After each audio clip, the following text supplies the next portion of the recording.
오늘 우리에게 주시는 하나님의 말씀은 로마서 6장 11절 한 절 말씀입니다. 11절 이와 같이 너희도 너희 자신을 죄에 대하여 죽은 자요 그리스도 예수 안에서 하나님께 대하여는 살아있는 자로 여길지어다. 아멘. 법정에서 판사가 죄인이라 판결하면 그는 죄인이 되고 무죄라고 선포하면 그는 무죄한 사람으로 여겨집니다. 그 사람의 본질은 달라지지 않았지만 판사의 판결이 그 사람의 인생을 결정해 버립니다. 시민권도 그렇습니다. 동남아 사람이 미국 시민권을 받으면 미국인으로 여겨지고 한국 시민권을 받으면 한국인으로 여겨집니다. 인종 자체는 바뀌지 않았지만 시민권을 받는 순간 소속과 신분은 완전히 달라집니다.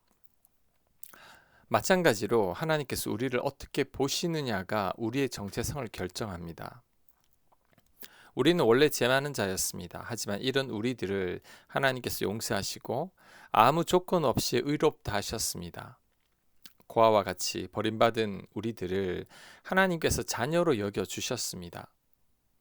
우리의 외모나 성격은 전혀 달라지지 않았습니다. 하지만 우리를 의롭다고 하신 하나님의 사랑을 받아들이는 순간 우리의 신분은 완전히 달라집니다. 버림받은 고아에서 하나님의 자녀가 되는 거죠.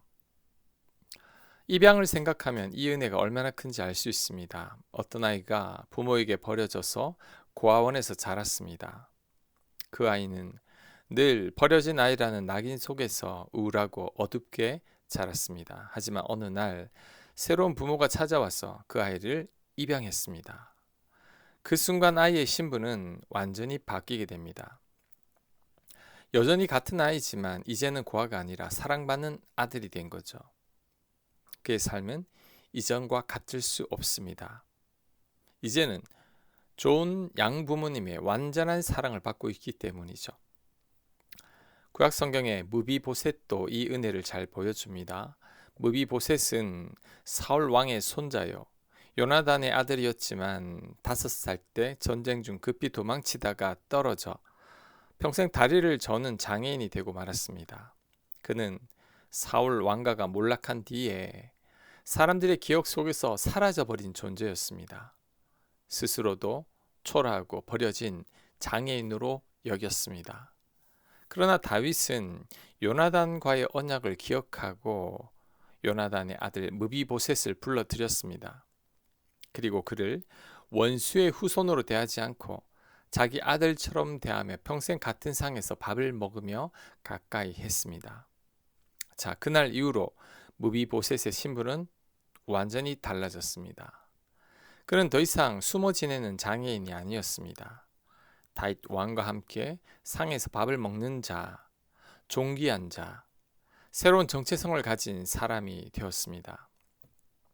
그의 존재를 바꾼 것은 다윗이 그를 아들처럼 여겼기 때문이죠.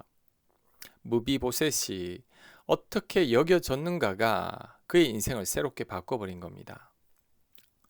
우리가 이런 은혜를 입고 있습니다.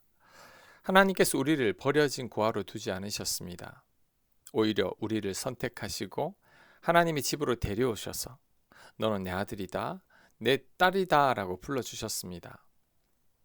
고아와 같은 우리들을 하나님의 자녀로 여겨주셨습니다. 이것이 바로 여겨주시는 은혜이죠. 우리는 이 은혜만을 기억해야 합니다. 하나님께서 나를 죄인이 아닌 의인으로 여겨주셨습니다.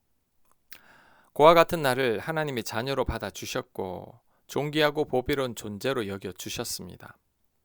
따라서 이제는 우리가 스스로를 존귀한 하나님의 자녀로 보기만 하면 됩니다.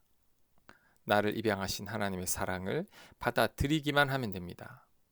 그럴 때 나의 신분이 하나님의 자녀로 바뀌게 됩니다. 죄인에서 의인이 되고 존귀한 하나님의 자녀가 되는 것입니다. 아멘. 하나님의 시선으로 나를 보게 하옵소서. 나를 존귀한 자녀로 여겨 주셨으니 나 또한 나를 그렇게 여기며 살게 하여 주시옵소서. 예수님 이름으로 기도합니다. 아멘.